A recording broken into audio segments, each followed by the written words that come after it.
Хей, барлығына сәлем. Күзде американдықтардың жаңалығы, ал жылдың басында корейліктердің.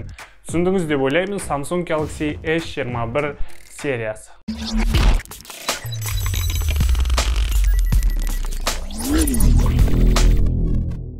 Сонымен жылдың басынан ақ, яғни 14 январ күні Samsung бірден 3 смартфонын ұсынды. Олар Samsung Galaxy S21, S21 Plus және S21 Ultra. Олар бір-бірімен несімен ерекшеленеді және не жаңалықтары бар, жақсылап түсіндіретін боламыз. Бірден сыртқы келбеттерінен бастасақ, алдыңғы панель мүлдем өзгеріссіз, ал артқы жағында көзге түсетін ол камерасы. Басқа түк өзгеріс жоқ. Камераның блогы біртүрлі S20 сериясынан да нашар етіп шығыпты. Әрине ол кәдімгі өмірде көргенде басқаша сезім беруі әбден мүмкін. Түстері жайлы. S21 негізгі 4 түсті, S21 Plus 3 түсті және S21 Ultra 2 түсті. Байқасаңыз, барлық түстердің басында фантом қосымшасы бар. Ол артқы панельдегі поликарбонаттың матовыйланғанын білдіреді. Экрандар жайлы айтсақ, олар дәл өткен жылдағыдай S21-де 6.2 дюйм, S21 Plus-де 6.7 дюйм, ал S21 Ultra-да 6.8 дюйм. Матрицасы Dynamic AMOLED 2X. Естеріңізде болса, дәл осы матрица өткен жылғы Note серияда қойылған еді. Разрешениесі бұл жерде S21 Ultra-да Quad HD Plus разрешение, ал қалған екеуінде сол баяғы Full HD Plus.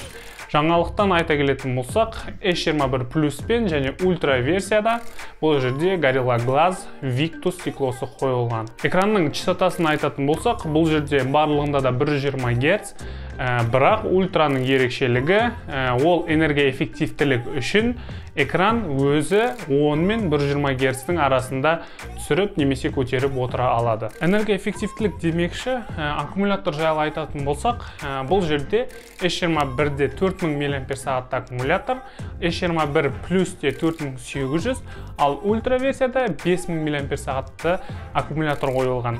Және де айтатын жайт, бұл жерде де iPhone 12-дегідей коробкадан зарядник және наушник бірге келмейтін болды. Олардың айтуынша, ол экологияның бұзылуына қарсы іс-әрекет. Бірақ сөйте келе, олар зарядникті, наушникті өз алдынан бөлек сатылымға шығарып отыр. Менің ойымша, ол өтіріктен экологияны сылтау ете отырып, смартфондардың бағасын негізсіз көтеру болып есептеледі. Ал енді производительность жағын айтатын болсақ, процессор орнына Samsung-тың жақында ғана ұсынылған Samsung Exynos 2100 процессоры Mali-дің соңғы видеокартасымен біргелікте жұмыс істейді. Оперативкалары бұл жерде Ultra версияда 12 және 16 гигабайтты. Ал қалған версияларында ол жаңа S21 мен S21 Plus-те стандартты 8 гигабайтты.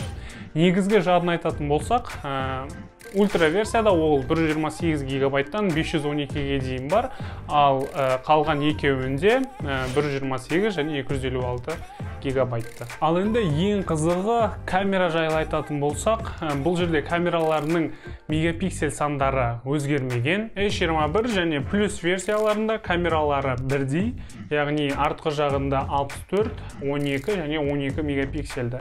Максималды апертура 1.8. Селфи камера екеуінде де 10 мегапиксельді, ал Ultra версияны айтатын болсақ, бұнда да санында өзгеріс жоқ. 108, 10, 10 және 12 мегапиксельді, ал селфи камера 40 мегапиксель. Бірақ олардың хабарлауынша алдыңғы жолдағыдай зум қылғанда проблема болмайды. Және де осы жолы қолданылған мегапиксель саны өзгермеген камералар толығымен жаңа матрицалар болып табылады. Технологиялардан стереодинамиктер, NFC және жаңадан шыққан Wi-Fi 6E және IP68 судан қорғаушы технологиялары және тағы басқа олардан бөлек өзгерістер енгізілген. Ал енді ең қызығы бағалар жайлы айтатын болсақ, Қазақстанға келетін бағасы әзірге белгісіз. Ресей елінде 5 февральдан бастап сатылымға шығады. Сатылымға шыққандағы бағалары дәл қазір экранда көріп тұрғандарыңыздай. Ал енді ең басты сұрақ, Samsung Galaxy S21 сериясы алуға тұрарлық па? Менің ойымша жоқ. Дәл қазіргі сәтте, шыққан сәттен бастап алудың қажеті жоқ. Өйткені Samsung-тың бағасы өте тез түседі. Шын алғыңыз келсе, 4-5 ай күтіп алғаныңыз дұрыс. Өйткені осы 4-5 айдың ішінде Samsung-тың бағасы 80-100 мыңға шейін түсіп кетуі мүмкін. Сол кезде алсаңыз өте арзанға түседі. Егер дәл осы видео сізге ұнаған болса, лайк басып және өз пікіріңізбен бөліскіңіз келсе, комментарийге жазуды ұмытпаңыз. Және де жаңадан шыққан видеоларды жіберіп алмау үшін дәл қазір каналға подписаться етіп, және колокольчикті басыңыз. Келесі кездескенше қош сау.